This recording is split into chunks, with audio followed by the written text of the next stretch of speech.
স্মরণকালের ভয়াবহ বন্যায় যেন ডুবে যেতে বসেছে গোটা পাকিস্তান। মেঘ ভাঙা অবিরাম বর্ষণে ভেঙে গেছে নদীর বাঁধ, গ্রামগঞ্জ ডুবে গেছে অতি বন্যায়। ভয়াবহ এ বন্যায় ৭০৬ জনেরও বেশি মানুষ প্রাণ হারিয়েছেন। এখনও নিখোঁজ রয়েছেন হাজারো মানুষ।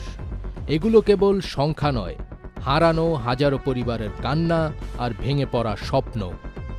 শত শত মানুষের প্রাণহানির পাশাপাশি ধ্বংস হয়ে গেছে বহু অবকাঠামো। বন্যা ভাসিয়ে নিয়ে গেছে সাধারণ মানুষের ঘরবাড়ি, গবাদি পশুসহ সবকিছু। সর্বশেষ মৃত্যুর ঘটনা ঘটেছে খাইবার পাখতুনখোয়াতেই। সেখানে বন্যায় ভয়াবহ প্রাকৃতিক বিপর্যয়ের সৃষ্টি হয়েছে। এতে করে মানবিক বিপর্যয়ে পড়েছেন সাধারণ মানুষ।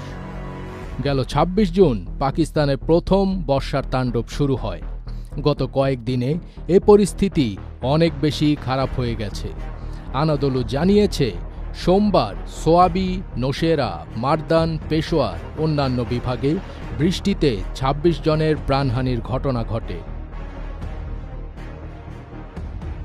এর মধ্যে বুনের বিভাগ সবচেয়ে ক্ষতিগ্রস্ত হয়েছে, যেখানে অন্তত ২২২ জনের মৃত্যুর ব্যাপারে এখনও পর্যন্ত নিশ্চিত হওয়া গেছে। বুনেরে আরও অনেক মানুষ এখনও নিখোঁজ রয়েছেন।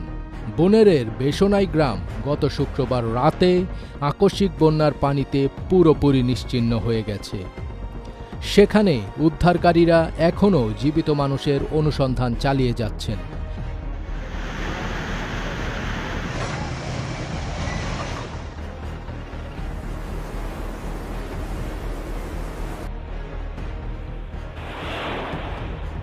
এদিকে পাকিস্তানে গত পরশু আঘাত এনেছে ভূমিকম্প।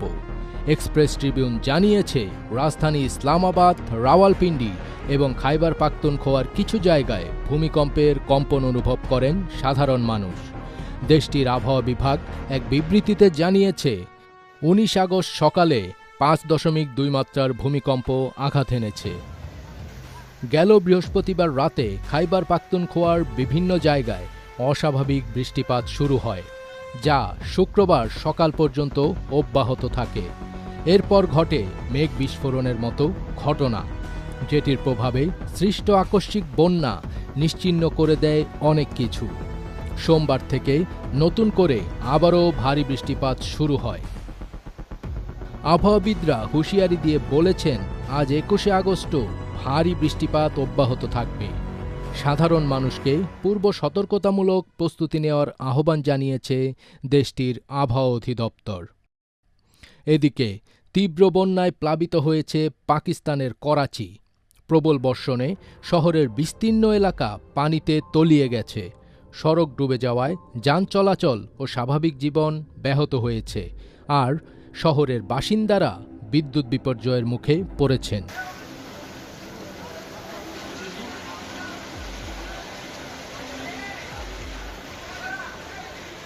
ফাজবির তাজ, এটিএন বাংলা।